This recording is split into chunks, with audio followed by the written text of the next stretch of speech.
So tonight, we're continuing on in our series in Leviticus, and if you happen to be with us for the first time, I want to welcome you, and my name is Brad, I'm one of the pastors here, and we've been studying the book of Leviticus in the Old Testament. It's one of the strangest books in the entire Bible, and in fact, we've been spending the last several weeks, and if you've been here, you already know this, it's really weird, and if you haven't been here, I'll just tell you, and you can take my word for it, or after tonight, you'll see it too.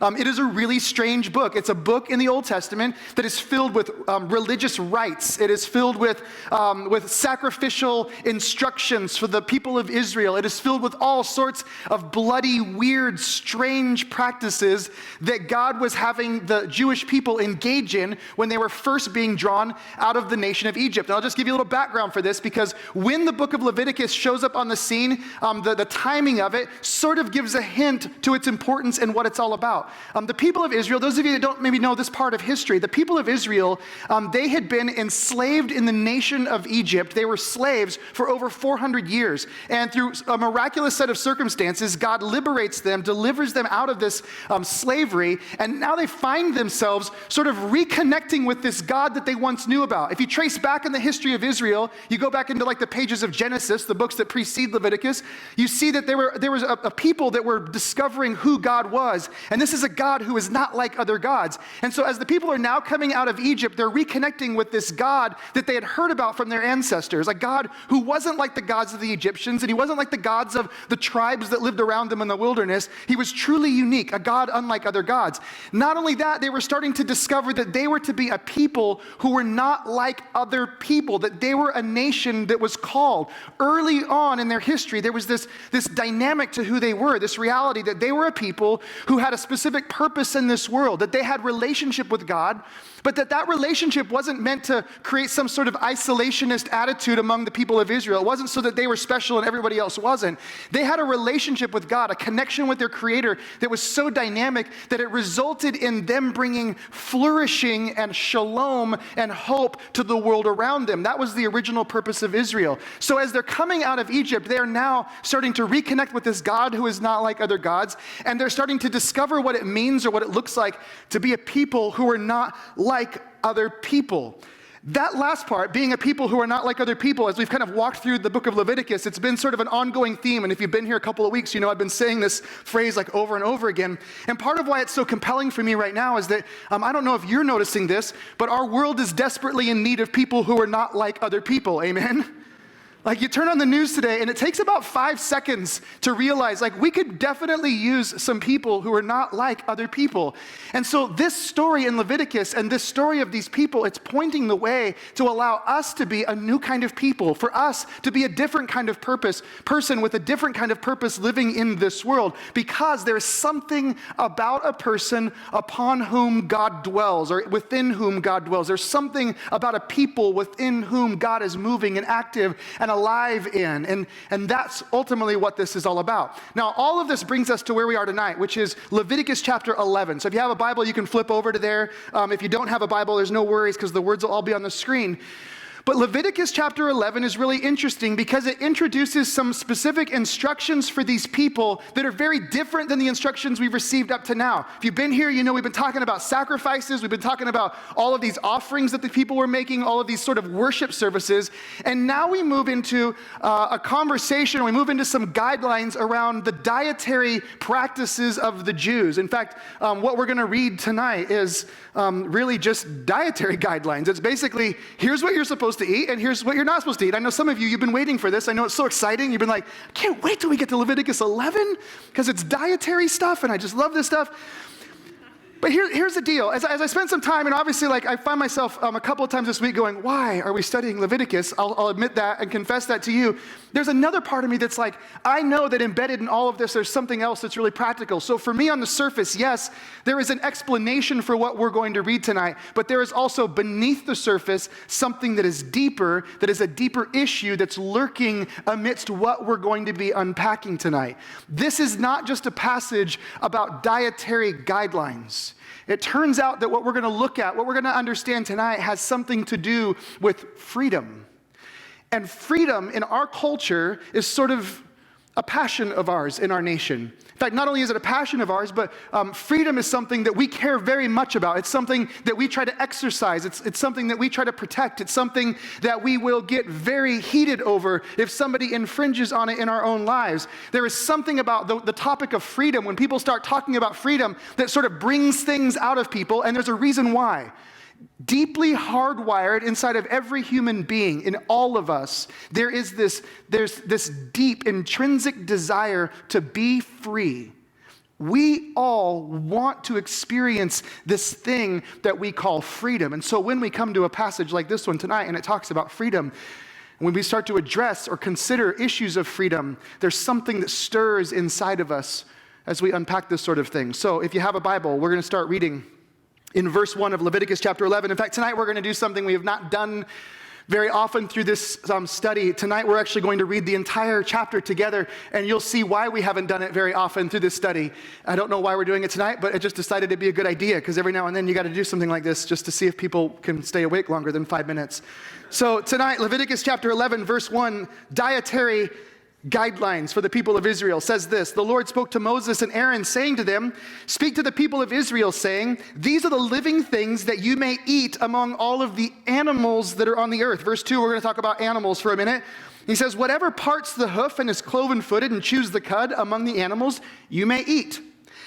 Nevertheless, among those that chew the cud or part the hoof, you shall not eat these: the camel, because it chews the cud, but does not part the hoof, is unclean to you.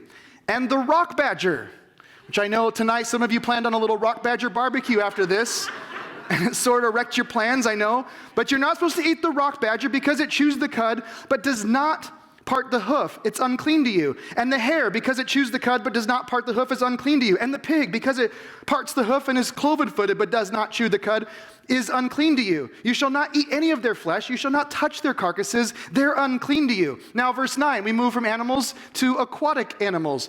These you may eat of all that are in the waters. Everything in the waters that has fins and scales, whether in the seas or in the rivers, you may eat. But anything in the seas or the rivers that does not have fins or scales, of the swarming creatures in the waters and of the living creatures that are in the waters, is detestable to you. You shall regard them as detestable. You shall not eat any of their flesh. You shall not detest their carcasses. Everything in the waters that does not have fins and scales is detestable to you. Verse 13, we move to things that fly. And these you shall detest among the birds. They shall not be eaten. They are detestable. The eagle. Don't eat eagles, especially in America. Don't do this, right? The bearded vulture.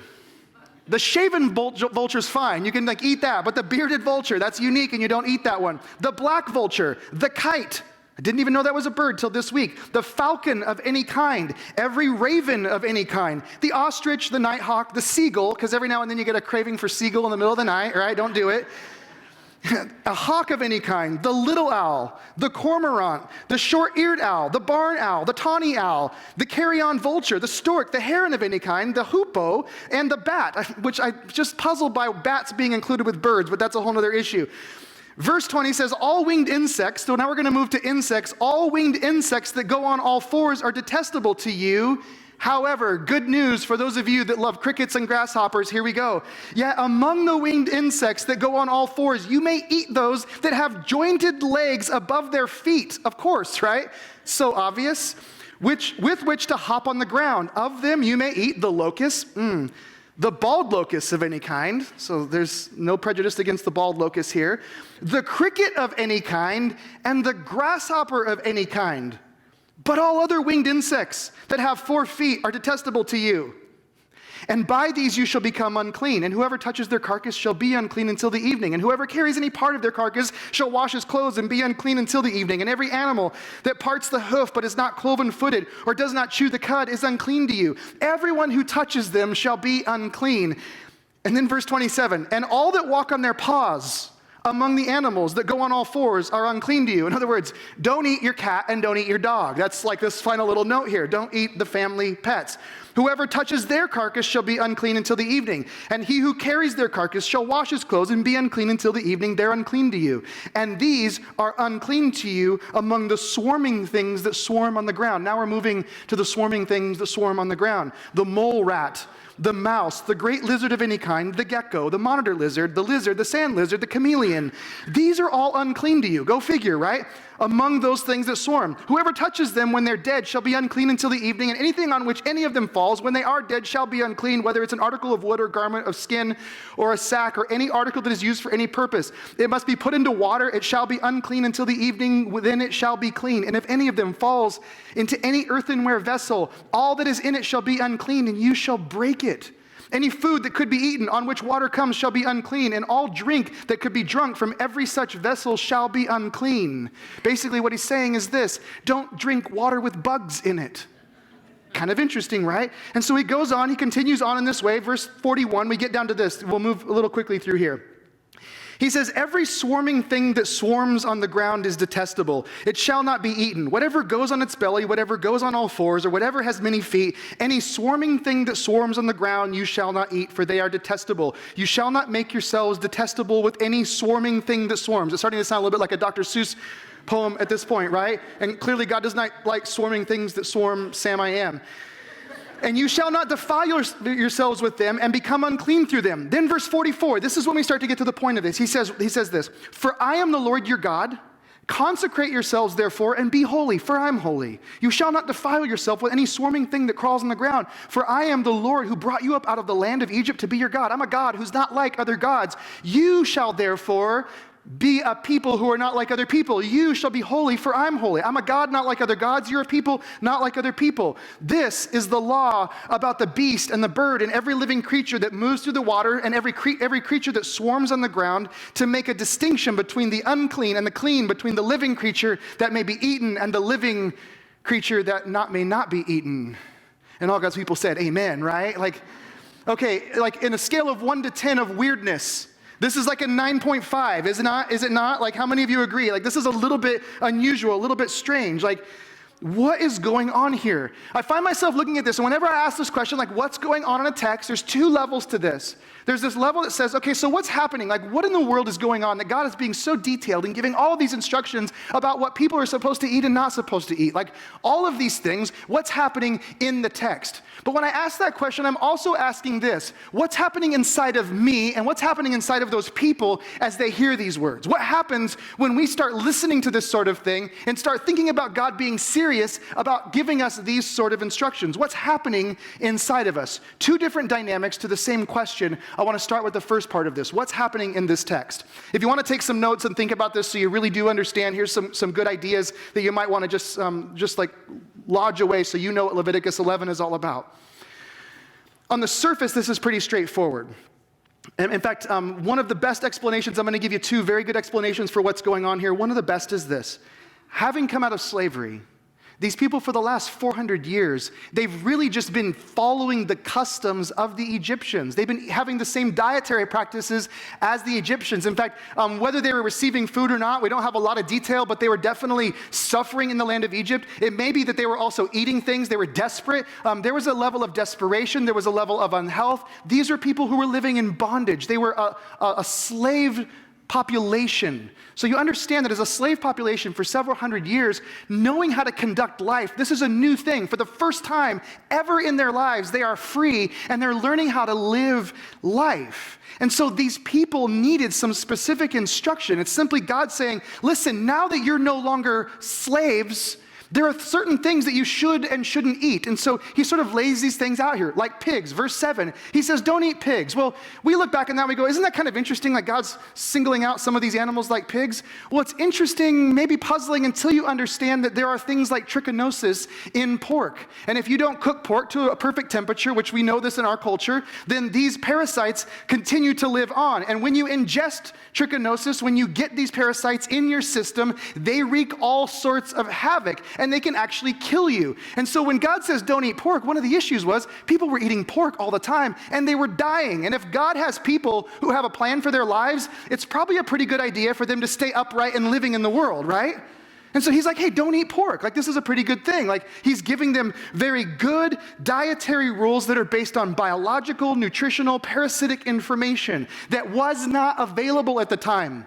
There were no microscopes to know why, well, that guy ate a pig and he dies. I don't understand. We're going to eat another pig tonight, right? They didn't understand why this was happening.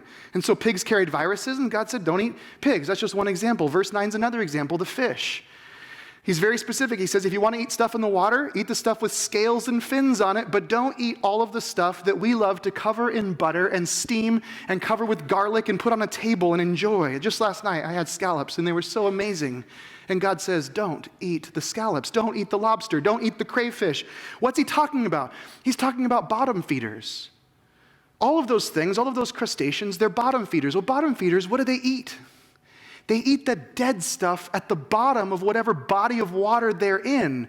Because of that, even in our culture today, shellfish has the potential to be very corrupt. It has the potential to poison us. It carries viruses. It can make you incredibly sick. That's why it's monitored so heavily in our culture. And again, what God is doing is giving them incredibly advanced scientific information so that they can avoid parasites and bacteria and viruses so that they can be healthy. And we see that this God is a God of science who is thousands of years ahead of man's exploration and technology and understanding. He's giving them these things. That's a pretty good explanation for what's going on here, isn't it? It's kind of cool, isn't it, to think that that's how, that God cares about the details, and he cares about us so much that even our individual health, even our individual flourishing is something that he's concerned about. It's sort of a beautiful thing, right? God cares about our physical being and how we care for our bodies. That's food for thought, is it not? Pun intended there, right? Food for thought. Some of you, you'll get that one on the way home. Here's another explanation.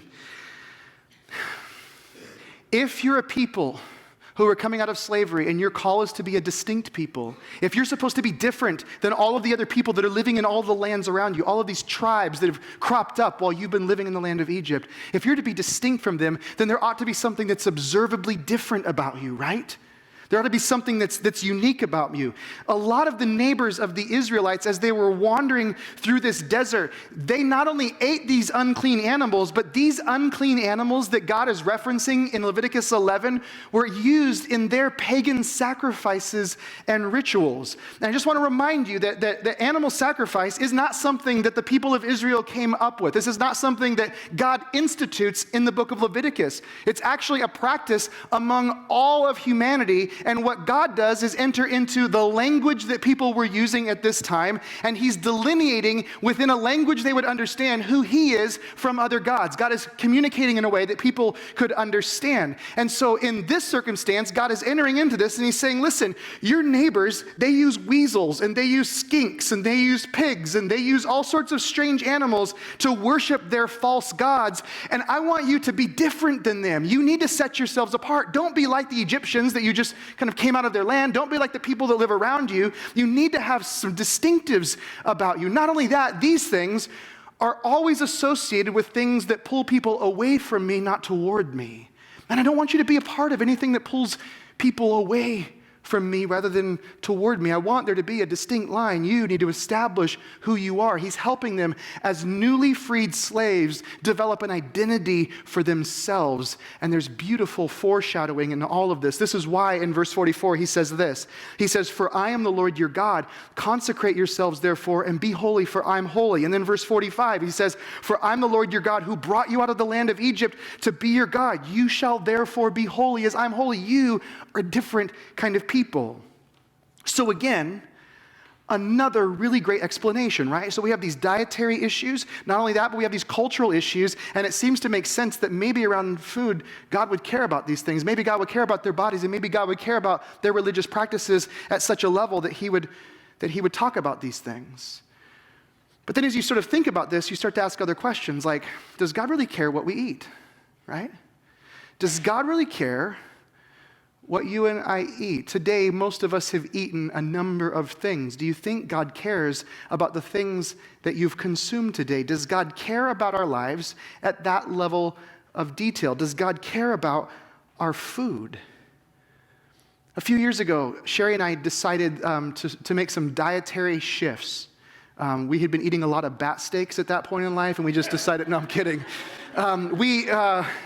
we decided, like after a while, we decided that we were going to try being vegetarians. And so for about a 2-year time period, Sherry and I, this was like 3 or 4 years ago, we were practicing vegetarians. Practicing because I never planned on being a completed one. I just was practicing it because I never thought I'd stick there. In fact, one day I met a steak that I couldn't deny, and so I just quit being a vegetarian while I was fishing in Montana. But we were vegetarians for 2 years, and there's 2 things that I discovered while I was a vegetarian. Number 1 is this: bacon is everywhere.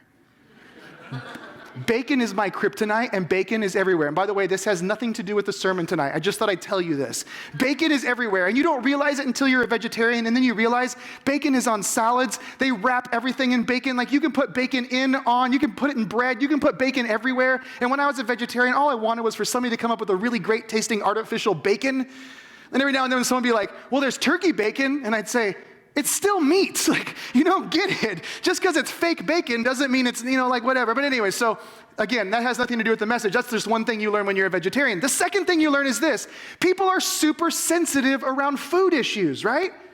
You learn this. You learn that people are really, they're really concerned about food stuff. You discover that people are really passionate around their diets, around their food, around what they eat. People don't want anybody telling them what they should eat, and they don't want to tell anybody. It's just this weird dynamic around food, right? Unless somebody discovers a special diet. Like, if you discover a diet that if you stay on it for 30 days, you grow wings and fly, everybody will tell you about that diet, right? Have you noticed that? Oh, you ought to try this. You ought to try that. It works for me, right? And everybody, you get passionate about this stuff. We get passionate about our food. We care about our food, which is really interesting because it's something that seems so insignificant that when I ask you whether or not God cares about our food and what we put in our bodies, some of our knee-jerk reaction is, well, I don't know that he really does. And yet when you think about our passion for food, maybe it is something God is concerned about. Maybe there's something more going on in this. So we have this tendency to decide what God is into and what he's not into.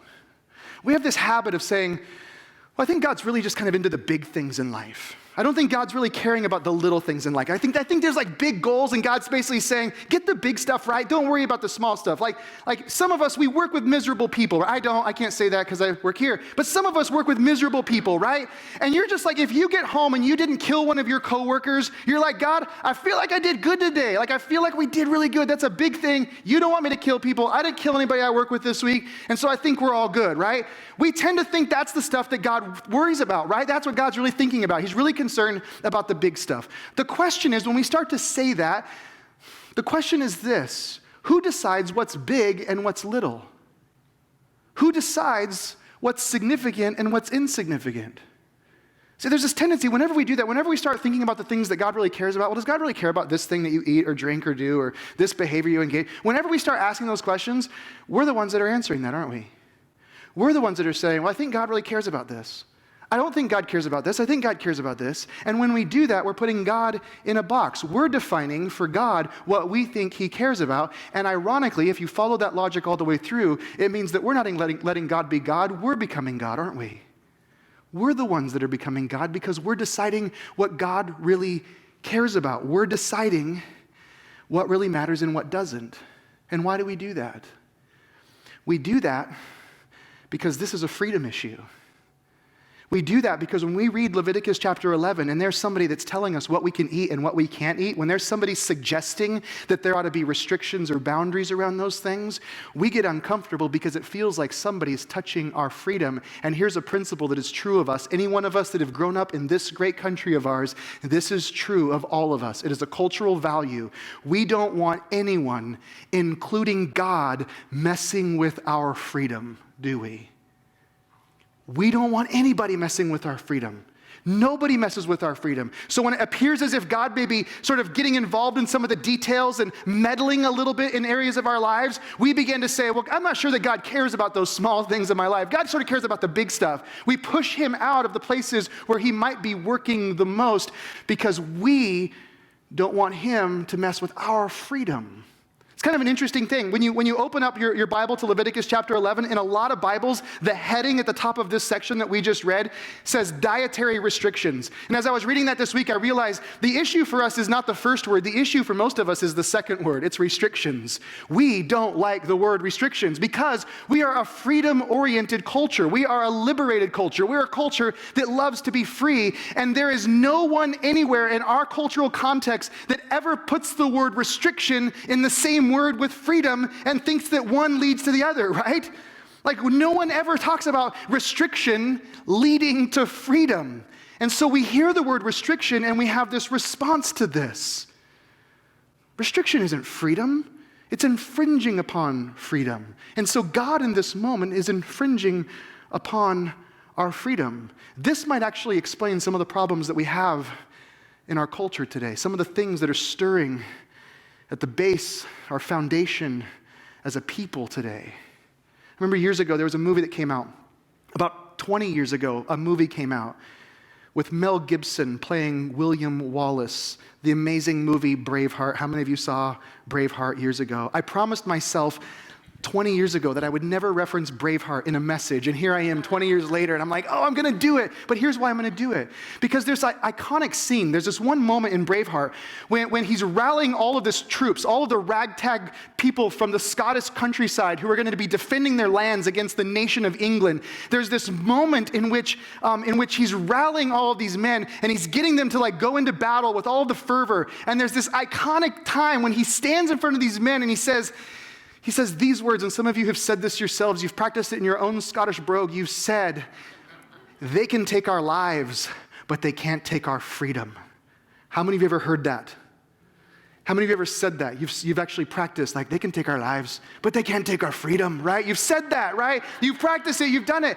I remember when that was said. I remember watching that movie for the first time. I remember Sherry and I, we were like in our first year of marriage. I was in our apartment. She was like gone. I was watching it by myself. And at that moment, like I was like standing, like, yes, I will go into battle. You can take our lives, but you can't take our freedom. But then I look at that quote and I think, wait a second. Based on our cultural definition of freedom, if you take my life, you take my freedom, right?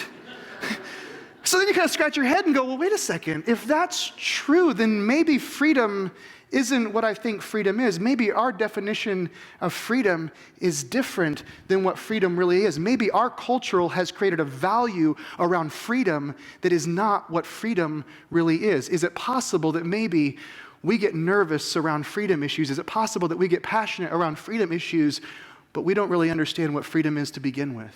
Is that a possibility? Do we really know what freedom is? There's a concept that is consistently presented throughout the New Testament regarding Christ followers. There's an idea that we see repeated over and over again.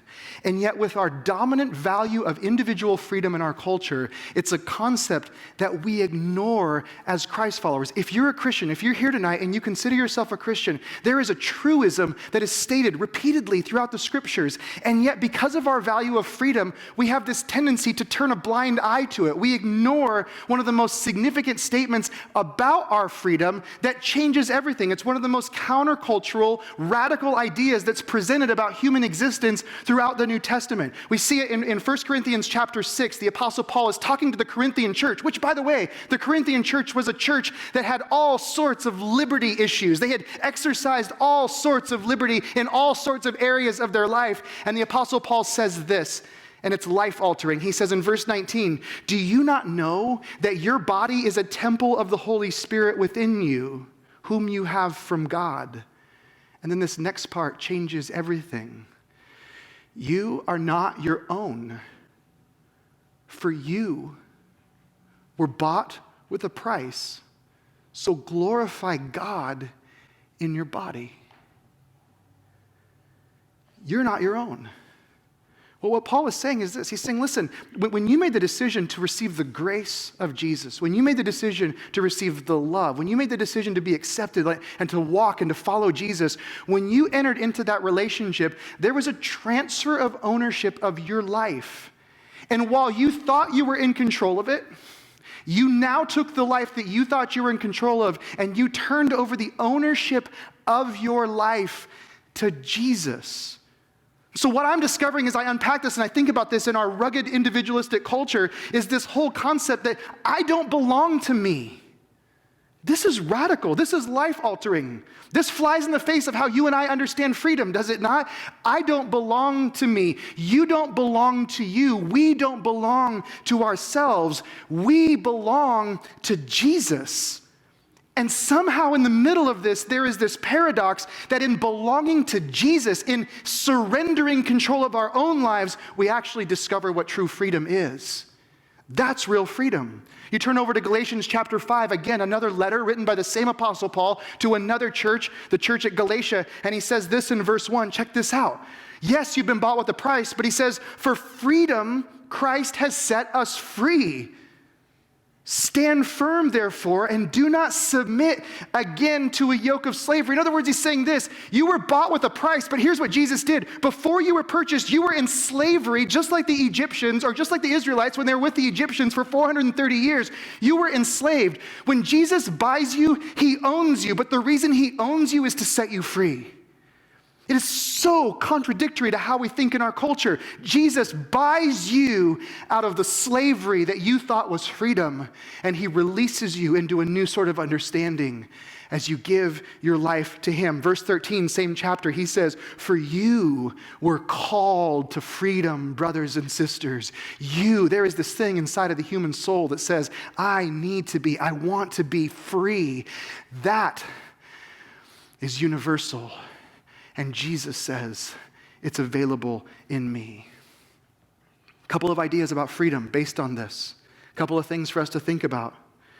Freedom is not the ability to do what you want to do when you want to do it. That is not what freedom is. It might be freedom based on our culture, but it is not freedom. Freedom is not the ability to have or to possess whatever you want to have whenever you want to have it. That is not the definition of freedom. Freedom is not your ability or your mobility to go anywhere that you want to go anytime you want to go there. In fact, many people, there are anecdotal stories everywhere of individuals who have done these things. They've done whatever they want to do. They have gone wherever they want to go. They have whatever they want to have, and they're not free.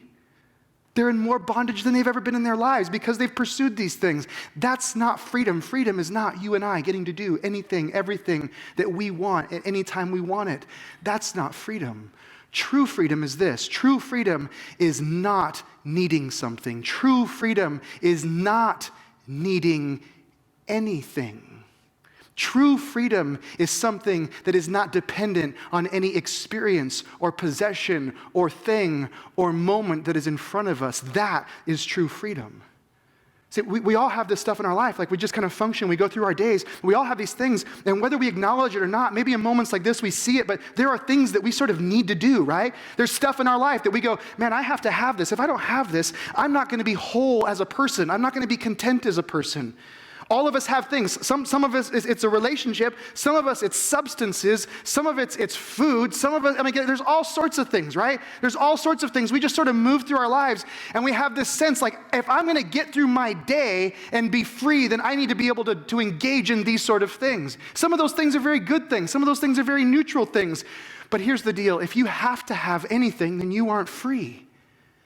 If you have to be able to have anything, then you aren't free. If there's anything that you need, if you find yourself saying, I just need this, then you aren't free. If you can't go without something, then you aren't free. True freedom is the ability to say, I could, but I don't need it. Look at something else. In those verses in 1 Corinthians 6, right before what we just read, listen to this. The Apostle Paul said these words. He said, all things are lawful for me, but not all things are helpful. All things are lawful for me, but I will not be what? What's the word there? Dominated by anything. Basically, he's saying this. I'm not going to be mastered by anything. I'm not going to let anything own me in my life. Yeah, there's all this stuff in the world that we live in. There's all this stuff, and it's incredibly neutral. Like everything is out there. Like it's all lawful for me, but it's not all beneficial for me. And here's the deal. Even though it's lawful, it has the ability to enslave me. It could put me in bondage. Things that are neutral can hold me captive. And Paul says, I'm not going to let that happen. And you start to see where this whole thing is going. Freedom is not the ability to say that I can eat or drink or watch or listen to whatever I want. Freedom is the reality. It's the ability to say, oh, I can, but I don't need to. That's true freedom. And why is that freedom? It's freedom because any of those things, anything that you and I can possess in this life, anything that you and I can consume in this life, anything that we can take, anything that we can drink, any relationship that we can be in this life will not satisfy us. It will not fill the void that is in our souls. Only Jesus does that. That's the point. It's only Him. It's why when we submit to Him, we are released towards freedom. I am so free that I don't need anything, and none of those things would ever satisfy me. Until you can say that, until you can look whatever it is in the face and say that, you truly aren't free. That's the point of what's being said here. Freedom for some of us is the ability to walk into the mall and see all sorts of wonderful things and go, you know what? I don't really need that. Freedom for a person like me is the ability to drive past a car dealership and say, I think my truck's just fine, right? Freedom for some of us is to go, the house I live in and the place that I get to lay my head is so sufficient. Freedom is this ability to say, I could, but I just don't need it. That's freedom. That's freedom, especially in a culture like ours. I don't know if you've noticed this. I don't live, and you don't live in a culture that values restraint. Have you noticed this? Like, just go to Old Country Buffet and you'll see this firsthand, right? Like, we do not value restraint. In fact, we live in a culture that encourages more, right? We live in a culture that encourages options, like replete options. Just recently, I went to go get some jeans. Every couple of years, a guy needs a new pair of jeans. And so I went to the mall to go get jeans, and I just wanted some Levi's. And I think, like in my mind, I know, like, this might date me, but I'm just sort of old-fashioned. Like, when I think Levi's, I'm just thinking a basic pair of jeans. And in fact, some of us remember, Scott, you probably remember back in the day, we could buy 501s, right? It was simple. You bought 501s, and they'd never been washed. So you sort of guessed at what you would wear. You washed them, and whatever came out, whatever size, no matter how high they were, you're like, I guess that's good, right?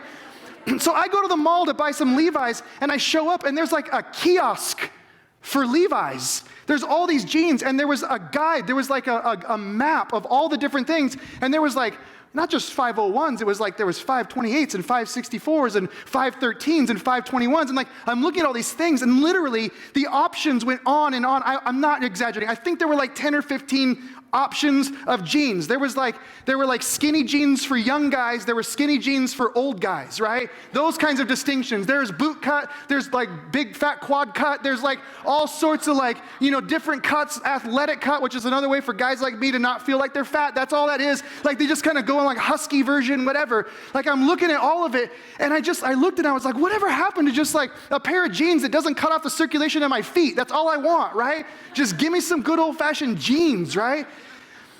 We're in a culture of options. We're in a culture of Old Country Buffet. We're in a culture of more is always better. And the more options we have, the better our life is going to be. And yet, ironically, when you sit around with your friends, do you hear anybody saying, with all of these options in life, things are so much better and easier? Like, we don't hear that, do we? There's nobody saying, hey, with all of this excess, aren't we just so much healthier today?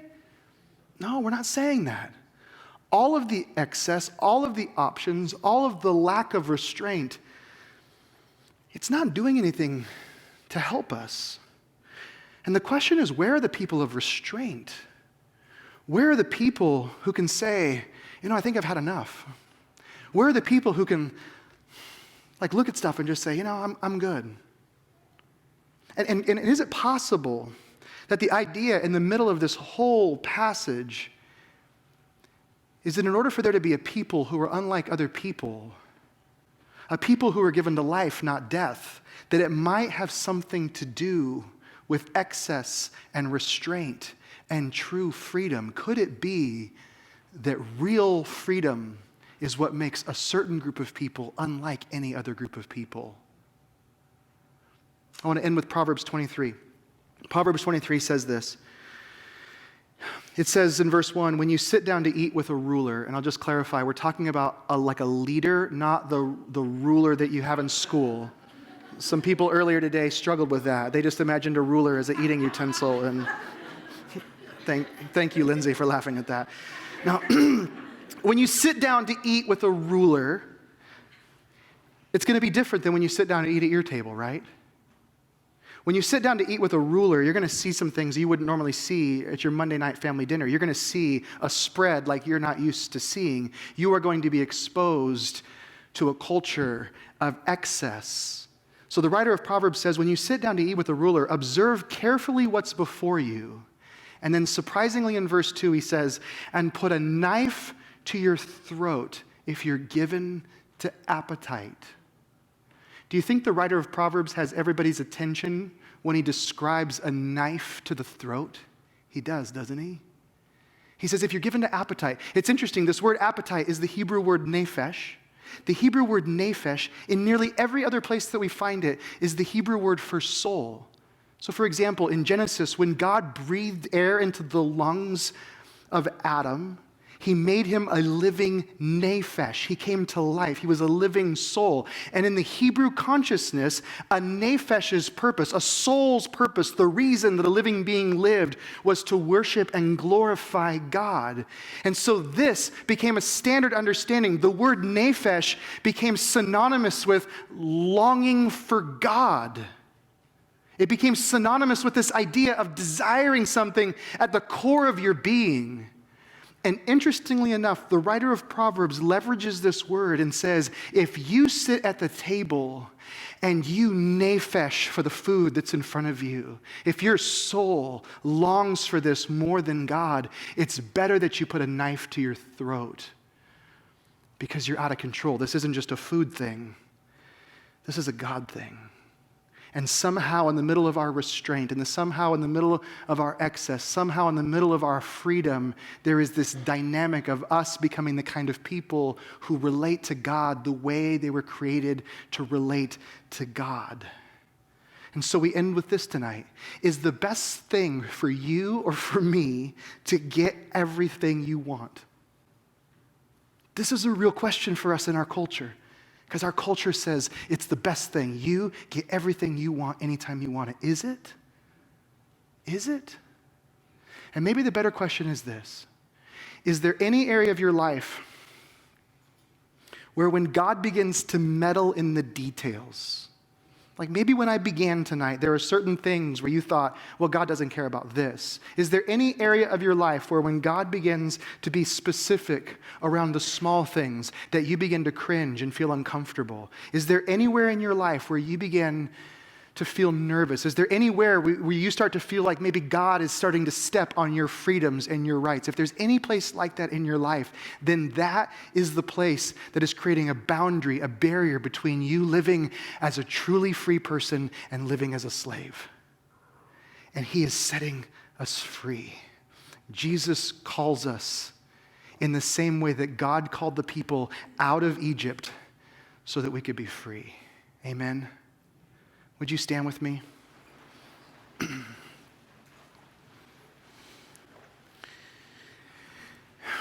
May you this week be men and women who experience the freedom that is only found in Jesus Christ. May you know restraint, not for restraint's sake, but for the sake of you knowing God intimately. Amen. Amen.